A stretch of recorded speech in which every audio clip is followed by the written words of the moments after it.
My name is Maria Valentina Sheets. I'm a glass designer, painter, and art conservator.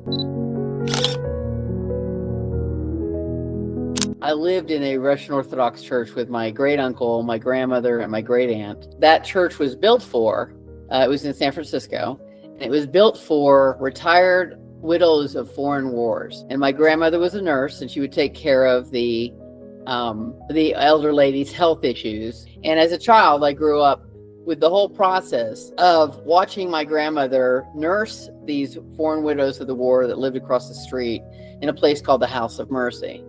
And then my aunt would take care of, services and dinners and Easter and and even funerals. And then my uncle, who was a priest, presided over those things. So I grew up as a young child being more familiar with the process of death and dying than I did of, youthful things. I hung out with them, and we took care of the church, and we took care of the icons in the church. So I grew up in a very beautifully artistic, very aesthetically pleasing church environment.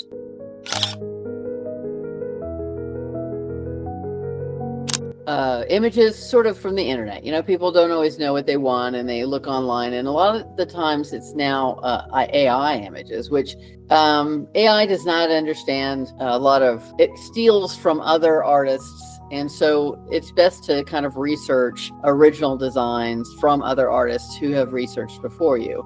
And it's also good that I am very familiar with liturgical themes, having been the conservator of the Museum of Biblical Art in Dallas before, growing up in the church. So the confusion initially was, would this be, the images did not show the bottom halves. Christ is shown a lot of times with his arms open, looking up to the heavens, but the bottom is critical because if it shows rock, it's the transfiguration theme. If it shows clouds, it's the ascension theme. So we had to really clarify that because AI doesn't understand those themes, and it kind of just takes whatever it wants to and puts it in there. We found out from the client what they wanted, which is critical. And it was the ascension theme, which is where Christ he's basically going to heaven after the crucifixion. And there's clouds around him and that kind of thing. So it was really critical to make sure we got that right, and the symbolism that comes with that. We both, the client and Shannon and I, went through a variety of images to kind of hone in on what kind of ascension image. So you have your traditional sort of old school ascension images. You have kind of more of a Catholic flavor and a more Orthodox flavor. And so after seeing all the different kinds of ascension images we presented to them, they picked sort of a little bit more Orthodox flavor, which was also a Lafarge inspired style, where the fabrics are kind of like John Lafarge's work. And we added, our own concepts to those as well. Anytime you work on a very large window, you always have to make sure you step back. And there was a lot of stepping back and looking at it. I have a very large plexiglass support that faces the sun.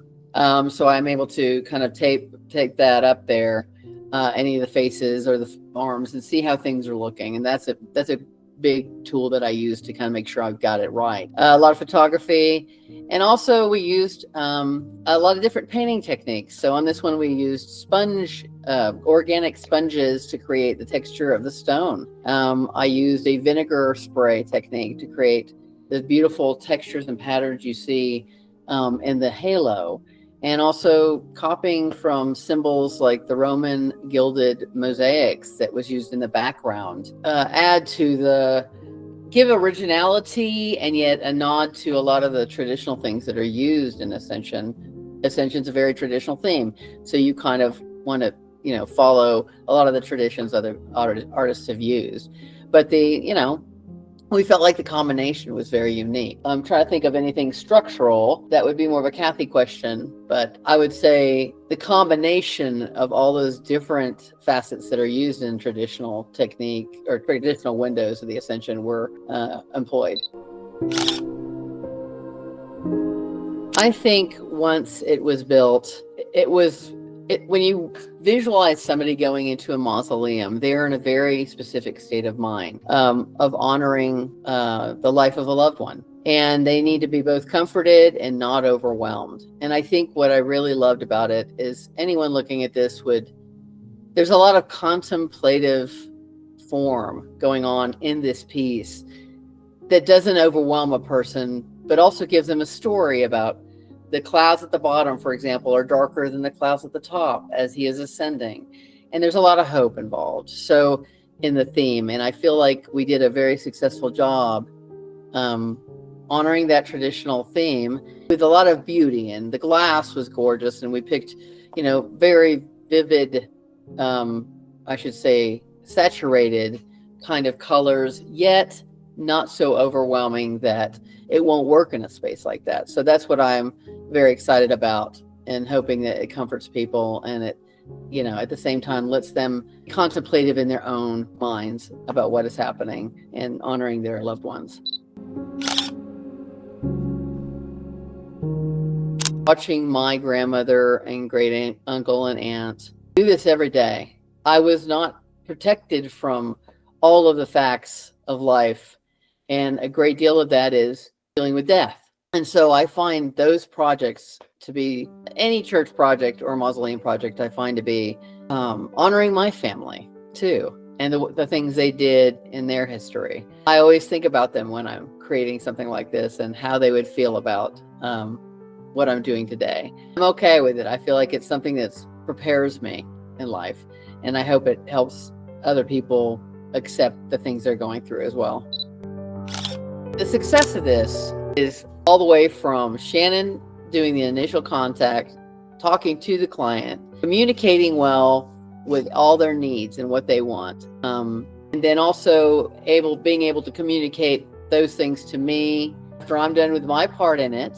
Kathy or the builders do a great job putting it together, handling it gently, installing it, and it's always wonderful to think of us as a team, and then afterwards we all get to celebrate this thing that we've created, and that makes me happy. It's a very satisfying job.